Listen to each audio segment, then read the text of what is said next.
Heyo, Hipper here. So I often get asked, what is the best kiting cruiser in the game? And I'll show you in this video, and it is this cruiser here, the Gorizia. So I'm running Soundwave, full agile build here. But let me just say that, like, kiting is what you do when you don't have any other options. But of course, agile cruisers are very, very good at kiting because, well, they're very, very fast and very slippery. So 1.9 rudder, 37 knots, and 580 turning circle radius. And the Italian cruisers have this funny thing. When they turn, they seem to be turning around the middle of the ship, and not the stern like usual.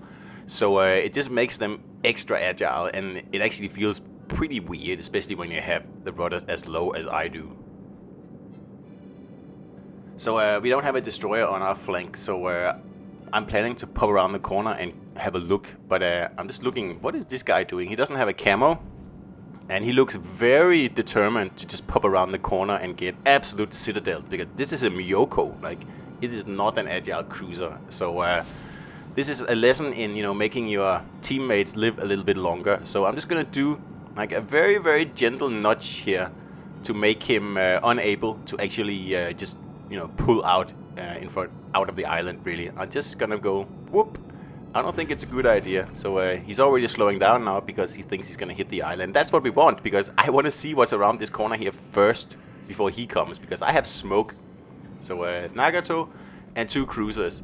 So yeah, that's probably not the best idea to take a Miyoko around the corner here without knowing what's lying in wait.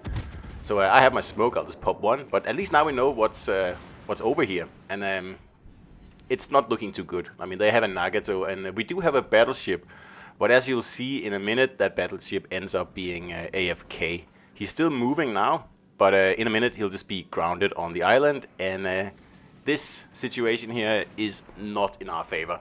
There's simply just too much going on here, and if we had more blue ships, like at the middle of the map, I wouldn't be so worried, but we don't have any. And that Miyoko is gonna get death struck sooner or later, because, I mean, that smoke is not gonna last very long. He's taking a huge chance there. So I don't have a lot of faith in him, and I don't have a lot of faith in our battleship, because it's, sitting nose into an island. So in this case here, I'd say, well, we're just gonna have to, make this flank last as long as possible. Capping, pretty much out of the question.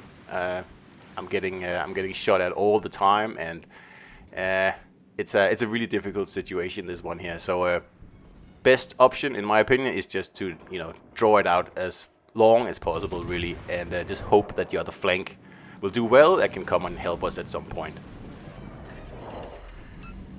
So I think the Miyoko, well, I know the Miyoko is thinking the same thing, but instead of just slowing down the flank here, he's actually abandoning the flank 100%. If you watch him from now on, he's gonna go in a big horseshoes, well, half circle, all the way from this flank over to the other flank.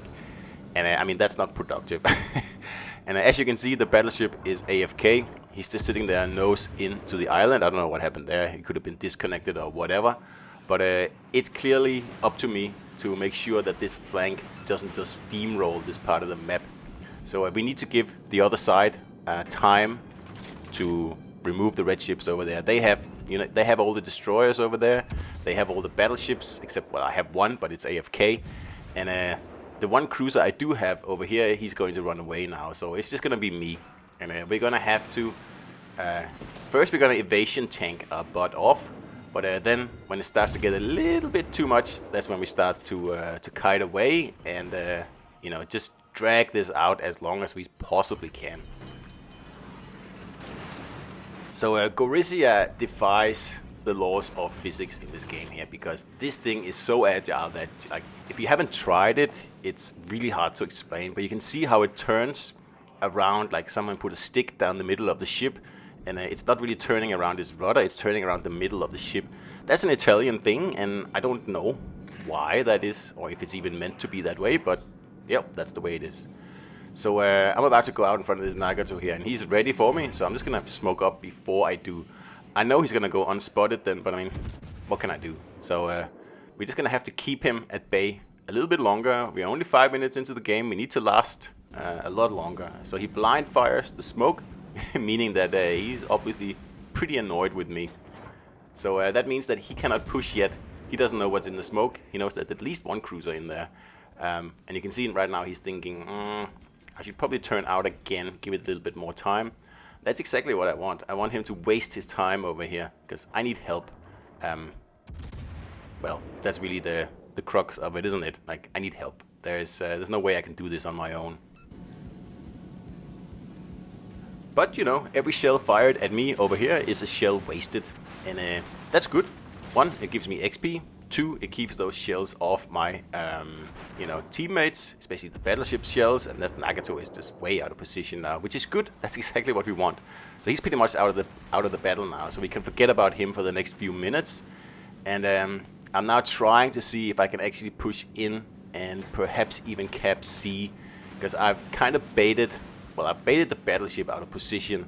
The cruisers are more of a problem, but as soon as I go unspotted like this, I'm thinking I might have a chance. But then this Mackensen pops up, and he's obviously going to guard this cap here. And I have a Nagato on the other side, so like George Clooney would say, we're in a tight spot here.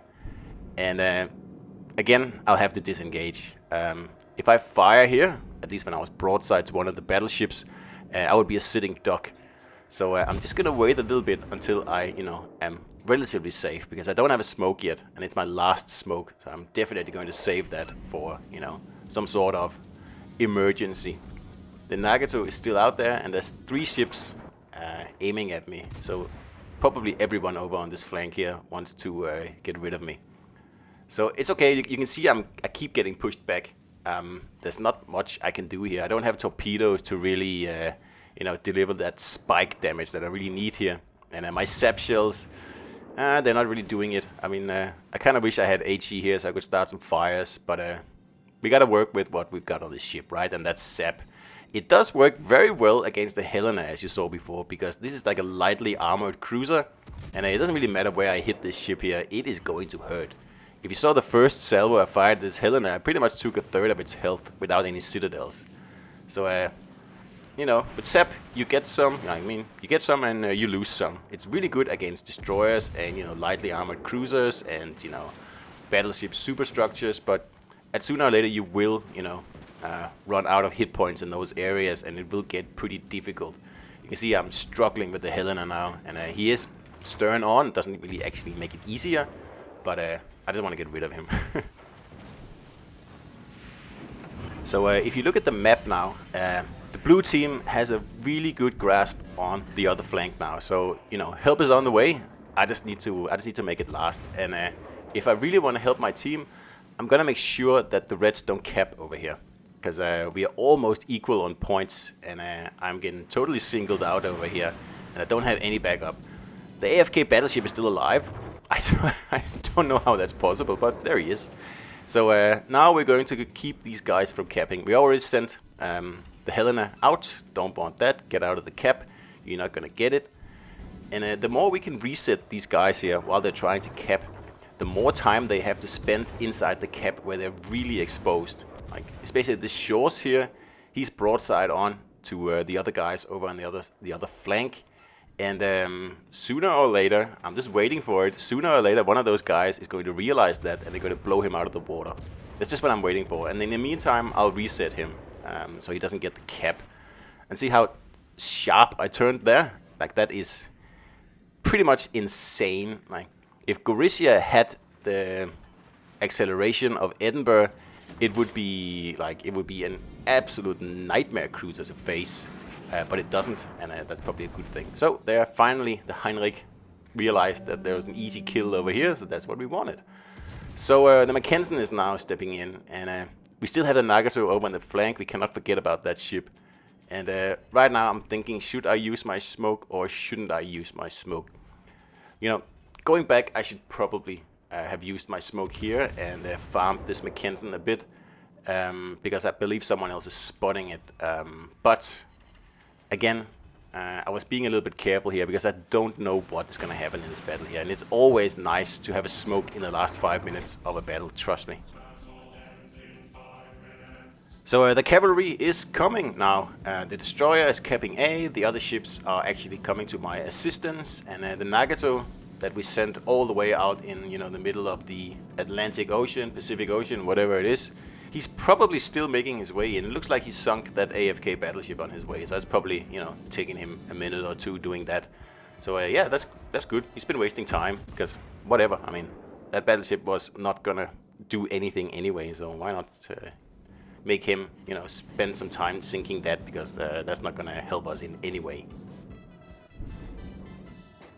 So, you know, not only is Gorizia a really good kiting cruiser because it is so agile that, you know, kiting is just in its nature, but it also has the rolling smoke, which I'm going to use in a minute, which means that when you are heading towards an enemy like I am now with the Nagato, it's pretty hard to turn around because you're going to have to show broadside, and you see, that's why I'm using the smoke to cover myself while I'm turning, you know, so I don't get citadeled while I'm pulling off this maneuver here. And in this case here, I'm actually going to use the smoke a little bit. I'm kind of betting someone will spot the ship, and they do. And that means we can farm the superstructure a little bit. So I was thinking, let's just get over 100,000 damage here. Why not? And that was a very nice hit there. 10,000 damage, pretty much, with sap shells right in the superstructure. But of course, from now on, we're not going to get those nasty hits because we've already taken most of the hit points out of this ship's top, and you can see there it's already a lot less. That's something you have to keep in mind when you are playing with sap shells. And now the smoke is about to run out, so we need to get you know, up to speed again, because we are well within you know, visible range. And as soon as the smoke pops like there, I'm going to be probably target number 1. So we just get the high caliber here before we move on, and I'm just trying to get into cover. But it does look like the Nagato isn't really, you know, paying attention to me anymore. This seems like there are more dangerous threats, and again we get almost no damage out of there. We need to hit a spot that we haven't hit before, so that's why I'm trying to get at the stern here, because I think he's gonna, you know, hit this little island here, and I'm trying to get the, like, in the stern, and we do get it, and we do get 2k out of that one.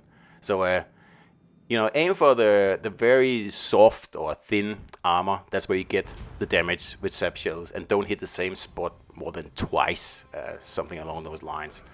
So that was Gorizia, the kiting king of World of Warships Legends, no doubt about it. MVP, didn't even get a kill. Anyway, hope you enjoyed it. See you out there.